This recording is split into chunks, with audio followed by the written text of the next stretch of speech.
So, Mike, we just got finished talking about Aaron Donald getting paid. Okay? We just talked about the need for Deebo Samuel to get paid. Somebody over at Pro Football Focus, and they do great work for the most part at Pro Football Focus, got paid to put together a list of NFL head coaching rankings. And maybe their job was to kick up dust. Maybe their job was to troll. Yeah. Maybe their job was to get people talking. Did you see this, Michael? Did you see this list? So you're not, surprised? No, I didn't see the list. Oh, okay. No, I didn't see the list. Okay, because when I saw this, I said, we're doing this topic, if for no other reason, to have Michael Holly's head explode. Okay, so I'm gonna go ahead and take this. I'm gonna go ahead and take this handoff from Pro Football Focus because PFF pissing people off on Twitter. I see it. So I'm like, oh, I gotta use this. I see it. To get so I'm gonna go ahead and shut up. I don't know. I don't even know. Alphabetical? I don't know. I mean, like, what we doing here? I don't know. What we doing? I don't know. Shalise, maybe you can help us out. Shalise Young from Yahoo is here. Maybe you can help us understand in what world a head coaching rank, and there's probably more problems than just this one, but the most egregious one seems to be that got most people's attention is Mike frickin' Tomlin at number 13. And That's Sean the one McVay. that's got most people talking. And Sean McVay 11. Yeah, and Sean McVay 11, absolutely. Hey, Brandon Staley, dog, make the playoffs first, okay? Make the playoffs before we even start talking about you getting ahead of Mike Tomlin. Make the playoffs. Frank Reich, win your division. He's never won his division. Kingsbury at 4. Yeah. Maybe this is ranked off of like dopest houses. Maybe it's like, we got the dope. But then Sean McVay would be higher though. So, John Harbaugh in the same division has won fewer division titles than Mike Tomlin. Like what's up? What are we talking about? I don't get it. Mike Vrabel? I saw that. Come on. I saw that list this morning. I saw it this morning. I only saw the top 10. And, as you guys probably use it too, we had Slack going and we were on fire. Like, we could name like 12 things that was wrong with just the top 10.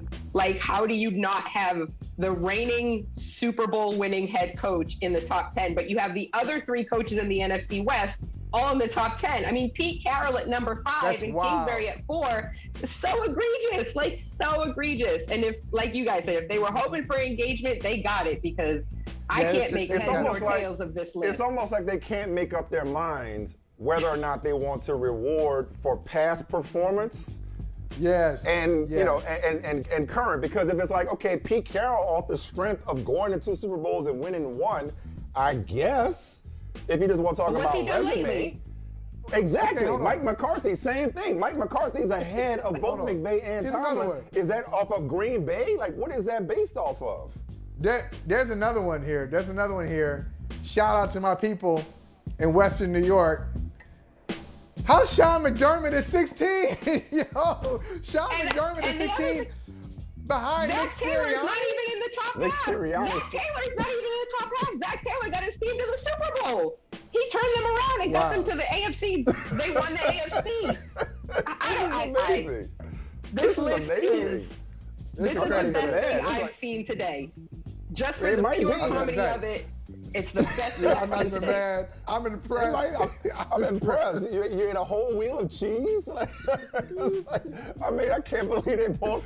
This is, I don't know, maybe this is like it's a summer, somebody was about to leave, and like, you know what? I got to hurry up and get this out. Didn't put a whole lot of thought into it. Let me throw a grenade. Throw the grenade and then run. Because I'm like, why is Mike Tomlin trending? I'm like, oh, that's why. And somebody tripping. Right, so when you have, like, let me ask you guys, you both have covered Bill Belichick.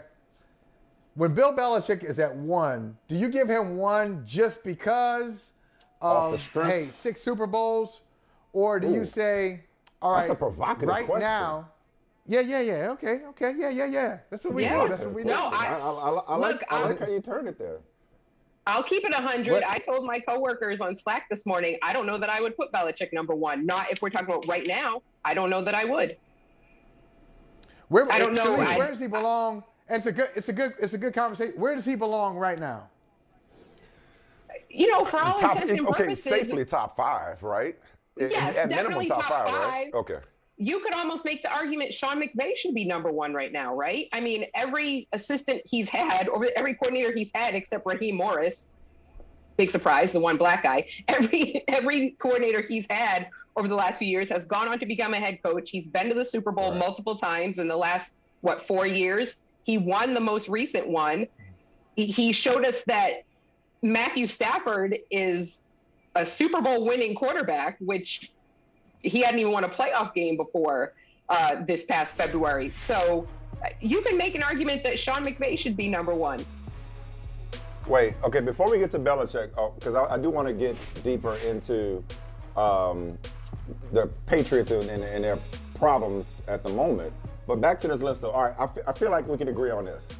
The top five should be, in no particular order, but this should be that head table, that grown folks table. Belichick, Harbaugh, Andy Reid, Mike Tomlin, Sean McVay. That's the top five. Is that fair? With all due respect to... Yeah. Okay, I'm cool. good there. So in some particular order. I'm good there. So specifically when it comes to Belichick, though, I'm gonna do something that I don't normally do with you, Shalise. I don't normally do, period. Because I don't like playing devil's advocate for the sake of playing devil's advocate. But your logic is undeniable on Sean McVay in terms of what have you done for me lately. But I just feel like Belichick, again, with a rookie quarterback, albeit a first-round pick, the bar is so high until taking a rookie quarterback and going to the playoffs last year. They had one down year. Belichick got to fall off a cliff for longer than the last 2 years for him not to have that number one spot just off the strength of them Super Bowls. Now, Brady is gone and done his own thing in Tampa, and maybe that changes the conversation. I get it. But, part of me, a large part of me, and maybe this is devil's advocate talking, wants to default to Belichick to answer Michael's original question. I think you can, I guess it depends. We don't know what the criteria was. And like you said, in some ways, it looks like it's a body of work type of thing versus a more recent, but then other people, it's just such a strange list. It's because if you're going on body of work, how is Mike Tomlin not up higher? Right. And if you're going, he should certainly be above Cliff Kingsbury. What is Cliff Kingsbury?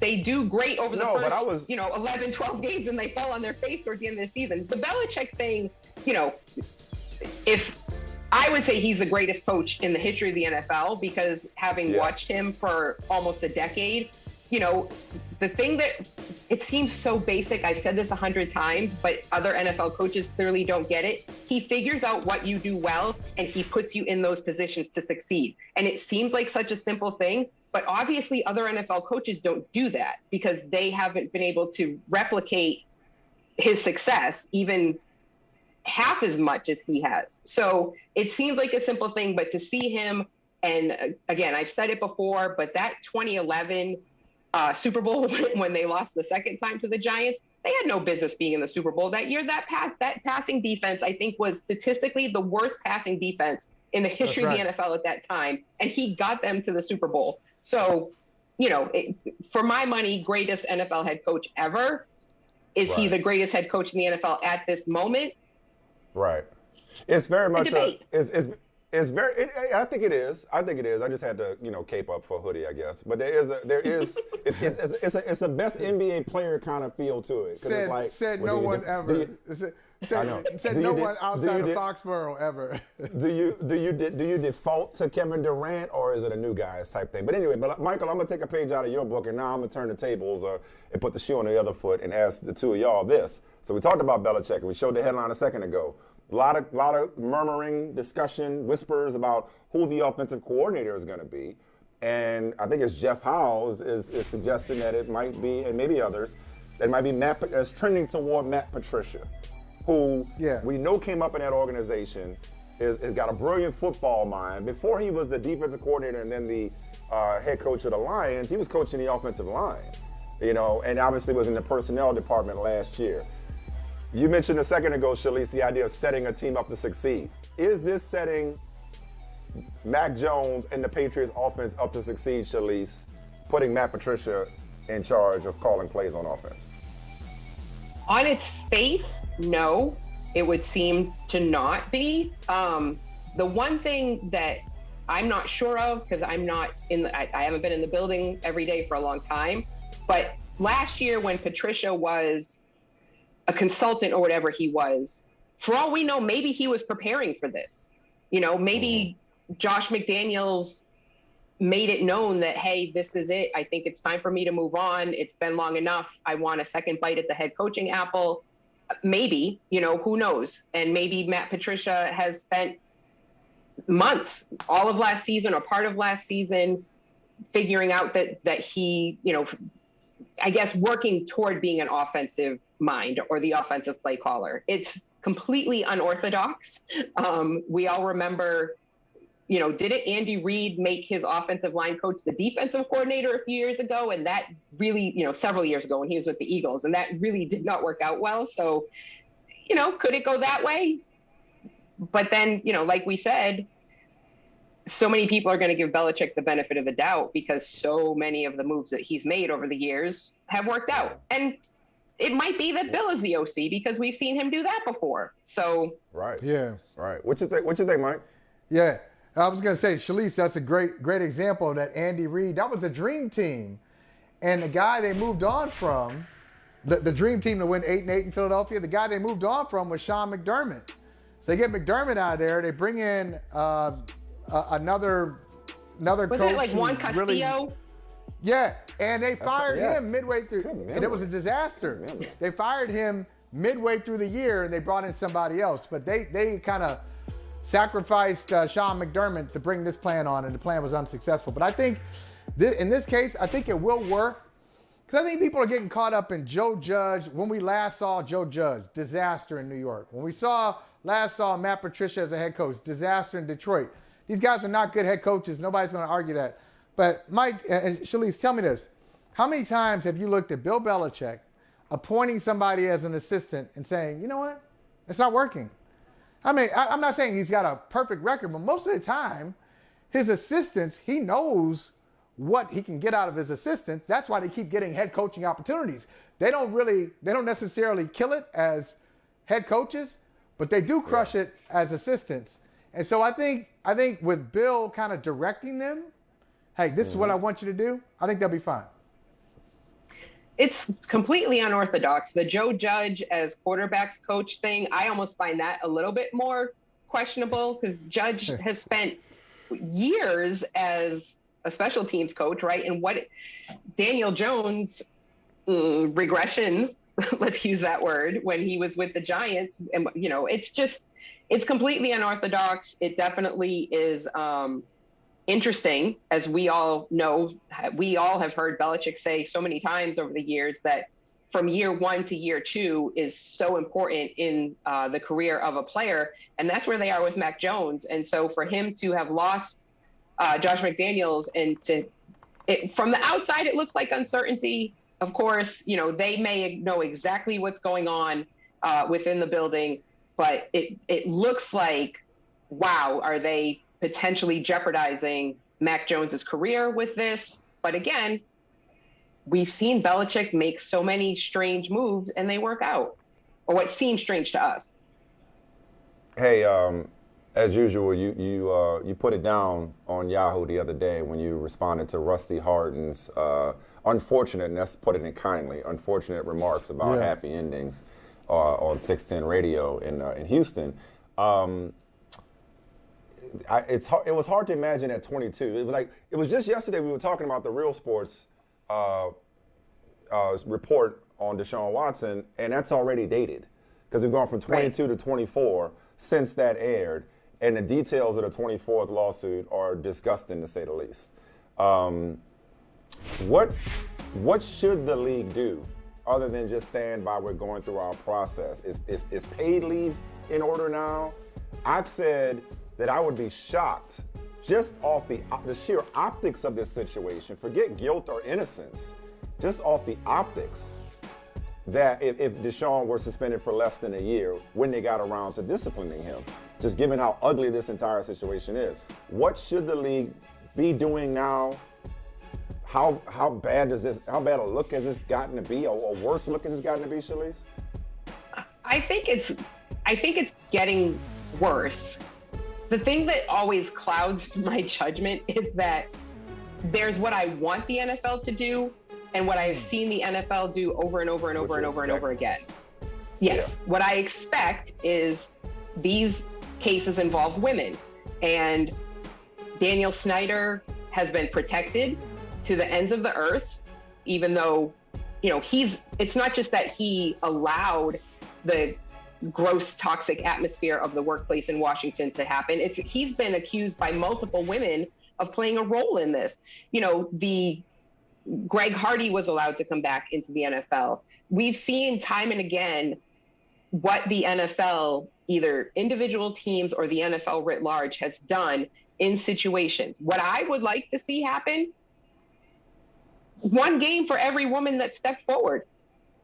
One game for every woman that stepped forward, because these details are horrific. And no, they have not, according to these grand juries, risen to the level of criminality. But clearly, he's a predator. He was reaching out to women with and Rusty sort of like confirmed that in this radio interview where he's saying like, oh, if you get happy endings, it's no big deal. Deshaun Watson, it very much seems that he was reaching out to all of these women with the intent of having some sort of sexual encounter with them. And it just seems predatory. And these women are scarred. You know, the most recent woman, she alleges that this happened and she left the business shortly after. These women are licensed massage therapists. You know, Rusty says the other day, oh, getting a happy ending is no big deal.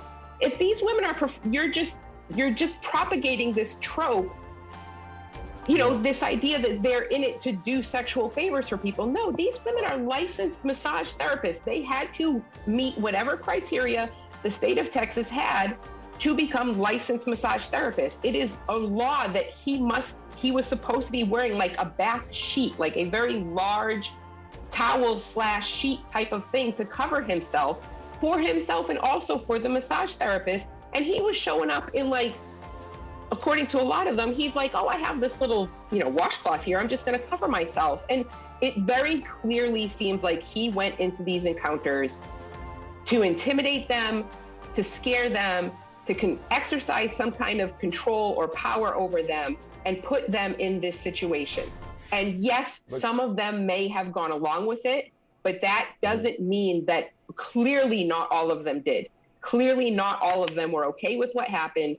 And Rusty Hardin running around saying, oh, no big deal if you make somebody uncomfortable. No, that is the definition. That's why you're in this position. I thought he was a lawyer. Literally not how it works. I thought he was a lawyer. I'm not a lawyer, but I know better than that. But here's the one thing I would say, and Michael and I talked about this the other day. I'm with you on what the league should do and what you expect them to do. I always expect the league to go whichever way the wind blows and to protect its image. We know the league doesn't really care about women. We know the league doesn't really care about black people. But I actually think it's contrary to their body of work. I can't imagine a world in which the league thinks a 4 or 6 game suspension in this current climate is going to fly. I'm literally just putting on my personal conduct policy. You are held to a higher standard, regardless of what the criminal or civil court said. You know, you have put yourself in a position that is unbecoming of an NFL player, says the statement that they're going to release. So I actually do think that in this instance, because of the past that you brought up when it comes to the NFL's missteps when it comes to women, and also, Shalise, it's much easier to drop the hammer on a player, much more convenient even, to drop it on a player than it is on an owner. That's right. No, I have hope. I hope that the NFL, and especially this thing with the way his contract is structured, that he's only earning, you know, whatever the league minimum is in base salary for 2022, because, you know, the Browns and his agent clearly are hoping that, well, yeah, even if he's suspended for all of 2022, he doesn't lose any money. That is the most gross detail of the whole of the, you know, Brown situation to me. But I want the league to step up and say something. I keep hearing all the time, like, Roger Goodell really believes in these things and he has daughters and he believes that black men should be hired by coaches and women should be respected. This is the opportunity to do something about it. He should not be in this privileged place. There is nothing that says that, he has to be allowed to play football in 2022 or 2023. I mean, if Major League Baseball, Trevor Bauer is not facing criminal charges, and if Trevor Bauer has, a 2-year suspension, why can't they do the same thing with Deshaun Watson? I think they're gonna feel a lot of pressure too, right or wrong. And I hope they do. Yeah. Optically, yeah. Yeah. Hey, I'll tell you, yeah, man, this is something. And you know what I would say on the way out? It's amazing. This story is absolutely incredible. And I hope somebody is working on a 30 for 30 or something, because when you think about a year and a half ago at this time, this guy was held up as the paragon of virtue and donated his first NFL check to victims of the hurricane. And now here it is, like, this guy's a predator. He's reaching out to women under the guise of wanting, a therapeutic massage and doing, things to exert his power over them. He clearly, that is, I don't want to say kink. It's because kink is something, all people are on board with. This is something that gets him off. And it's just so gross and wrong. And it's incredible to me. And I know there are people who still support him. Like, what number, if 24 is not enough for you to be like, hey, let's back off, then no number is too much for you to say, as long as he plays for my team, I don't care. Hey, Shalise, we appreciate you. Hey, thanks for watching Brother from Another on YouTube. Make sure you hit subscribe before you leave, and be sure to watch us 3 to 5 p.m. Eastern Time on Peacock. Appreciate you.